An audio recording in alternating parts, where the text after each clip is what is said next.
लाकर की जाएगी पूछताछ। 17 दिन पहले ही नेपाल के दंपत्ति भरत और काजल को रखा था नौकरी पर। भरत ने अपने 2 साथी बुलवाकर नशीला पदार्थ पिलाकर लूटे थे जेवर और नकदी। तो देखिए, इस पूरे मामले पर 2 संदिग्धों को पकड़ा गया है। अब उन्हें जयपुर लाया जा रहा है और यहां पर उनसे पूछताछ की जाएगी। एक हरियाणा नंबर की टैक्सी करके भागे थे चारों नेपाली नौकर, ये जानकारी सामने आ रही है। और इस दौरान 2 संदिग्धों को पकड़ा गया है। दोनों संदिग्ध बदमाशों को जयपुर लाएगी पुलिस और यहां पर पूछताछ करेगी। विष्णु इस वक्त संवाददाता फोन लाइन पे हमारे साथ है। विष्णु, कांग्रेस नेता के घर लूट मामले में 2 लोगों को पकड़ा गया है, क्या जानकारी?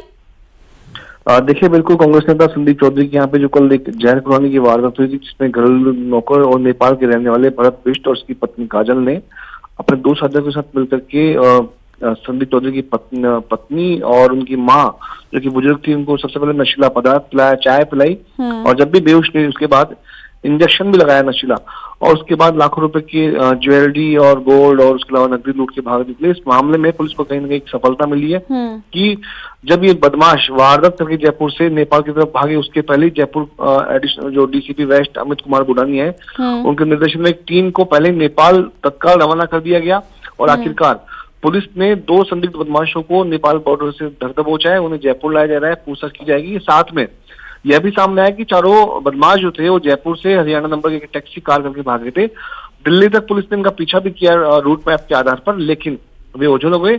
लेकिन इस बीच पुलिस को जो 2 बदमाश पकड़े हैं उनको जयपुर लाके जब पूछताछ होगी तो माना ये जा रहा है कि आज या कल अगले 24 घंटों में पुलिस इस पूरी वारदात से पर्दाफाश करेगी, आरोपियों को अपनी गिरफ्त में लेगी और अन्य जो फरार आरोपी है वो भी पकड़े जाएंगे। जी ठीक है, लेकिन जो 2 संदिग्ध पकड़े गए हैं वो कहां से पकड़ में आए हैं, कोई जानकारी निकल कर सामने आई है क्या? वो भी नेपाल के ही रहने वाले हैं? बिल्कुल बिल्कुल, देखिए वे दोनों भी नेपाल के ही रहने वाले हैं। दोनों को नेपाल बॉर्डर से ही पकड़ा है। सबसे खास बात है कि बदमाश जयपुर से वारदात करते और नेपाल बॉर्डर में एंट्री करते, लेकिन उसके पहले ही पुलिस जो थी वो सीधे साधनों के जरिए और नेपाल तक पहुंच चुकी थी। और जब बदमाश वहां पहुंचे संदिग्ध, तब पुलिस ने उनको वहां धर दबोचा। नेपाल में एंट्री करने से पहले बॉर्डर पे उनको पकड़ा और उनको जयपुर लाया जाए। तो जयपुर पुलिस के लिए एक बड़ी सफलता है कि बदमाशों के भले ही वो जयपुर में वारदात करके भाग निकले, लेकिन वो नेपाल में एंट्री करते तब तक वो पुलिस के चंगुल में वापस से फंस चुके थे। तो अब पूरे मामले में पुलिस एक बार फिर से अन्य जो 2 आरोपी हैं उनकी तलाश कर रही है। जी धन्यवाद आपका रोशन विष्णु तमाम जानकारी देने के लिए। तो साफ है कि 2 साथी बुलवाकर नशीला पदार्थ पिलाकर जेवर और नकदी लूटे थे और इस पूरे मामले पर देखिए 2 संदिग्धों को पकड़ा है। नेपाल बॉर्डर से इनको पकड़ा गया है। अब इन दोनों को जयपुर लाया जाएगा और यहां पर इन दोनों से पूछताछ की जाएगी और इस पूरे मामले का खुलासा हो पाएगा। बांसवाड़ा से बड़ी से जुड़ी खबर आपको देंगे, जहां पर आरपीएससी ने 4 साल बाद सुधारी अपनी गलती। अभ्यर्थी की रैंक 24 से घटाकर 39A की गई है। अभ्यर्थी एसडीएम पद्मा चौधरी अजमेर के पद पर तैनात है और आरपीएससी ने कार्मिक विभाग को इस पूरे मामले से अवगत कराया है। अब कार्मिक विभाग तय करेगा एसडीएम की रैंक। एसडीएम पद्मा चौधरी आरएएस में नीचे जाएंगी या सेवा आवंटन में बदलाव होगा, इस बारे में जो स्थितियां हैं वो कुछ ही समय बाद स्पष्ट हो जाएंगी। लेकिन अभी जानकारी निकलकर सामने आई है कि काफी लंबे समय के बाद 4 साल लग गए अपनी गलती सुधारने में आरपीएससी को, और आरएएस ने अब नई ये सूची जारी की है और नीचे अब जाएगी या फिर सेवा आवंटन में बदलाव होगा, ये देखना होगा। अशोक हमारे संवाददाता फोन लाइन पे हमारे साथ है। अशोक, आरपीएससी ने 4 साल बाद अपनी गलती सुधारी है, लेकिन इसका असर कितना पड़ेगा? जी बिल्कुल, आरपीएससी ने संभवतः पहली बार ये ऐसा किया होगा जब 4 साल बाद अपनी गलती सुधारी है। 4 साल बाद जो कमियां उन्होंने छोड़ी थी, अब ये क्या कारण रहे, किसकी कमियों से ये हुआ, ये जांच का विषय है। इसे लेकर अभी फिलहाल कोई जवाब नहीं है, लेकिन 15 पायदान जो है वो ऊपर नीचे हो गए हैं। तो ऐसे में जिसको जो नंबर 24वां दिया गया था उसे जो है 39वां नंबर अब जो है उसका हो गया। तो ऐसे में कई बदलाव जो है 15 जो रैंक के जो अधिकारी रहे हैं उनमें जो है बदलाव जो है किया जा सकता है। तो अब ये बदलाव किस तरह से होगा, इसे लेकर भी जो है आरपीएससी ने कार्मिक विभाग को पत्र लिख दिया है। इसकी जो जानकारी है जो है उनको दे दी गई है कि किस तरह से ये बदलाव किया जा सकता है और ये जो कमी रही है ये किस कारण से रही है, क्यों इसके पीछे जो है कोई वजह रही है या नहीं रही है, इन सभी विषयों को लेकर भी जांच की जा रही है। पूर्व में भी आरएलपी के जो प्रमुख हैं उनकी ओर से इस मुद्दे को उठाया गया था, जब पद्मा जाट की जो एक वीडियो भी उन्होंने जारी किया गया था और बताया गया था कि इसमें जो है कई कमियां रही होगी, इसी कारण से जो है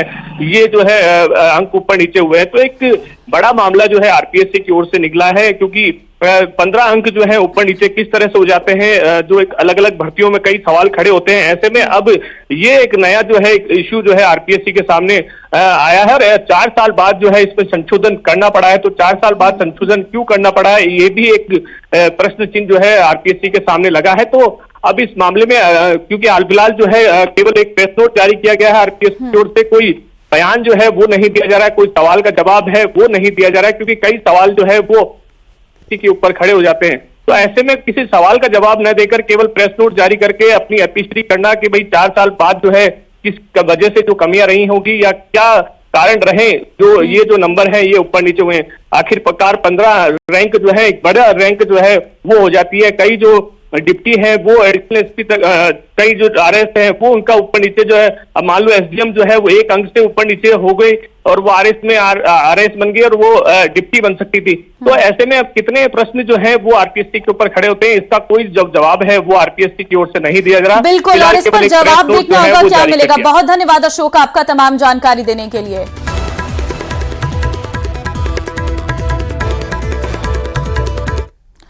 और के गांव 12A में मिला है ड्रोन। कुछ ही दूरी पर ड्रोन के टूटे हुए कैमरे मिले हैं और वन विभाग की भूमि पर ये ड्रोन मिला है। सूचना पर पहुंची है पुलिस और बीएसएफ भी मौके पर पहुंची है। ये जानकारी इस वक्त आपको श्रीगंगानगर से दे रहे हैं, जहां पर अनूपगढ़ के गांव 12A में ये ड्रोन मिला है और कुछ ही दूरी पर ये ड्रोन जो है वो मिला है।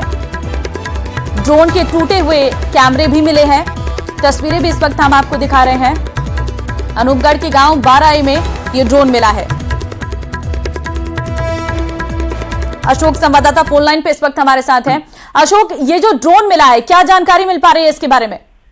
ममता, देखिए, भारत पाक अंतर्राष्ट्रीय सीमा से सटा हुआ ये क्षेत्र है, अनूपगढ़ थाना क्षेत्र का गांव 12A।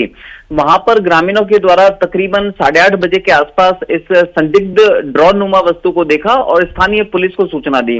ग्रामीणों की सूचना पर पुलिस और स्थानीय बीएसएफ के साथ साथ जो सुरक्षा एजेंसी के कार्मिक हैं वो मौके पर पहुंचे और इस पूरे मामले की और संदिग्ध ड्रोन नुमा वस्तु की पड़ताल में जुटे हुए हैं। हालांकि वाकई ये ड्रोन है या ड्रोन नुमा संदिग्ध दिखने वाली कोई वस्तु है, इस बारे में फिलहाल कहना जल्दबाजी होगी। फिलहाल सुरक्षा एजेंसियों के द्वारा पूरे मामले की पड़ताल की जा रही है। साथ ही साथ ये रिपोर्ट भी निकलकर सामने आया है कि इस ड्रोन नुमा संदिग्ध वस्तु से कुछ ही दूरी पर टूटे हुए और क्षतिग्रस्त हालत में कैमरे भी मिले हैं।